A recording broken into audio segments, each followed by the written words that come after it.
அதுவோ வறட்சி காலம். ஊர் மக்கள் எல்லாரும் பொது கிணத்துல தண்ணீர் எடுக்க போயிட்டு இருந்தாங்க. எதிரில வந்த ராமசாமியும், எங்க கமலம், எங்க போயிட்டு இருக்க? கையில குடத்தோட எங்க போவாங்க, பொது கிணத்துல தண்ணி எடுக்கத்தான் போயிட்டு இருக்கேன். அதுக்கு தான் நான் கேட்டேன். கிணத்துல தண்ணி வத்தி போய் 2 நாள் ஆச்சு. ஊர்ல உங்ககிட்ட யாரும் சொல்லலையா? என்ன ராமசாமி இப்படி சொல்ற? பொது கிணத்துல தண்ணி இல்லைன்னா எப்படி? என்கிட்ட யாரும் சொல்லலையே. தண்ணி இல்லாம எப்படி சமைக்கிறது? குளத்துலயும் தண்ணி இல்லையே, இப்ப என்ன பண்றது? இந்த ஊர்லயே வேலையா கிணத்துல தான் தண்ணி அதிகமா இருக்கு. சுத்து வட்டாரத்துல தண்ணி எங்கேயுமே இல்லை. ஐயோ, வேலையா கிணறா? ஊர் மக்களுக்கும் வேலையாவுக்கும் தான் ஆகாதே. அவர் எப்படி தண்ணி எடுக்க விடுவாரு? இனி தண்ணிக்கு என்ன பண்ண போறோமோ தெரியல. இப்படி ஊர் மக்கள் மத்தியில பொது கிணத்துல தண்ணி இல்லைன்னு வேகமா பரவ ஆரம்பிக்க, அந்த பக்கம் தோட்டத்துல வேலையாவோ, என்னடா முத்து, ஊருக்கு தான் நான் கெட்டவேன், ஆனா கடவுளுக்கு தெரியும்டா யாருக்கு என்ன கொடுக்கணும்னு. கேள்விப்பட்டியா? ஊர் கிணத்துல தண்ணி இல்லையா, எல்லாரும் குடிக்க கழுவ தண்ணி இல்லாம ரொம்ப கஷ்டப்பட்டுக்கிட்டு இருக்காங்க. இனி தண்ணி வேணும்னா என்கிட்ட தான் வரணும். ரோசக்காரனுங்க என்ன பண்ண போறானுங்களோ. ஐயா, அப்படிலாம் சொல்லாதீங்க. கஷ்டத்தில் இருக்கிற மக்களுக்கு உதவி செஞ்சா புண்ணியம் நமக்கு தானே கிடைக்கும். டேய், நான் புண்ணியம் அதிகம் பண்ணின காரணத்தினால தான் ஊரில் எங்கேயும் தண்ணி இல்லாட்டியும் என் கிணத்துல தண்ணி இருக்கு.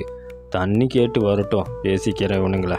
இப்படி ஆணவத்தோடையும் தலக்கணத்தோடையும் வேலையா பேச, அந்த பக்கம் ஊருக்குள்ள பொது கிணத்துல தண்ணி இல்ல, வேற யாரு கிணத்துலயும் தண்ணி இல்ல, வேலையா கிணத்துல மட்டும்தான் தண்ணி இருக்கு. வாங்க எல்லாரும் தண்ணி எடுக்க கிணத்துக்கு போவோம். அவனோட கிணத்துல தண்ணி எடுக்க அவங்கிட்ட சொல்லணும். சொல்லாம தண்ணி எடுத்தா அது மிகப்பெரிய தப்பு. அது எப்படி? அவனுக்கும் ஊருக்கும் தான் ஆகாது. அவன் எப்படி தண்ணி எடுக்க விடுவான்? 10 பேர் சேர்ந்து போனா அவன் எப்படி தடுப்பான்? பாருங்கம்மா, உங்களோட அவசரம் புரியுது, ஆனா அவங்கிட்ட ஒரு வார்த்தை கேட்கணும், அதுதான் முறை. இப்படி ஊர் மக்கள் ஆலோசிச்சுட்டு வேலையாவை பார்க்க எல்லாரும் போனாங்க. அங்க வேலையாவோ, என்னடா முத்து, ஊரே நம்ம பக்கம் வராங்க, தண்ணி கேட்க வராங்க போல. வரட்டும். இங்க பாரு வேலையா, ஊர் பொது கிணத்துல தண்ணி மொத்தமா வத்தி போயிடுச்சு.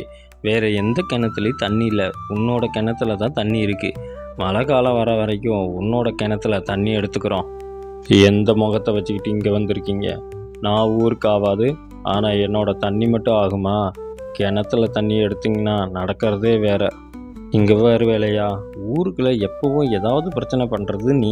அதுக்கு தான் உன் கூட யாரும் பேசாமல் இருக்கோம். இப்போ ஊருக்கு உதவ கடவுளாக பார்த்து உனக்கு வாய்ப்பு கொடுத்துருக்காரு. அதை பயன்படுத்தி நல்லவனாக மாறப்பாரு. மேலும் மேலும் பாவத்தை சேர்க்காத. சரி, நான் உதவுறேன், ஆனால் எனக்கு என்ன ஆதாயம் இருக்குது? குடத்துக்கு 10 ரூபா காசு கொடுத்துட்டு எடுத்துகிட்டு போங்க. சரின்னா தண்ணி எடுங்க, இல்லைன்னா கிளம்பி போங்க. மீறி ஏதாவது செஞ்சால் சர்க்காருக்கு பதில் சொல்ல வேண்டியது தான். இப்படி வேலையா ஊர் மக்களை மிரட்ட ஆரம்பிச்சான்.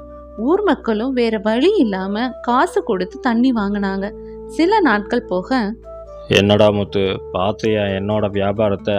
வறட்சி இன்னும் நீடிக்கணும்னு மழையே வரக்கூடாதுன்னு வேண்டிக்கோ. ஐயா, ஊர்க்காரங்க கஷ்டத்தில் குளிர் காஞ்சா நல்லது இல்லைங்க. எதுக்கு இதெல்லாம்? மழை தானாக பெய்யுது, தண்ணிக்கு போய் காசு வாங்கலாமா? டேய் முத்து, வேலையை மட்டும் பாரு. உனக்கு என்கிட்ட வேலை வேணுமா வேண்டாமா? அதிகமாக பேசாத. இப்படி ஆணவத்தோடையும் திமிரோடையும் வேலையா இருந்தான். இன்னும் சில நாட்கள் போக ஊர்ல மழை காலம் வர, பேய் மழை பெய்ய ஊர்ல இருக்கிற கிணறு எல்லாம் நிரம்ப, ஐயா, நம்ம கிணத்து சுற்றுச்சுவரெல்லாம் வெள்ளத்தில் இடிச்சு கிணத்துக்குள்ளேயே விழுந்துருச்சு. பாதி கிணறு மண் விழுந்து மூடிருச்சுங்க ஐயா. இனி வறட்சி காலத்தில் தண்ணி இருக்காது. மறுபடியும் கிணத்தை வெட்டினா தான் தண்ணி வரும்.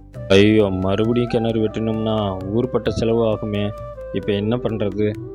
தாகத்துக்கு தண்ணி கேட்டா கஷ்டத்தை பயன்படுத்தி காசு கேட்ட இல்ல. இப்ப நல்லா அனுபவி. மத்தவங்களோட கஷ்டத்துல குளிர் காயறது பெரிய தப்பு. தவறுகளை திருத்த வாய்ப்பு வந்தா அதை பயன்படுத்திக்கணும். வீடியோ பிடிச்சிருந்தா மறக்காம லைக் அண்ட் ஷேர் பண்ணிட்டு சேனலை சப்ஸ்கிரைப் பண்ணுங்க.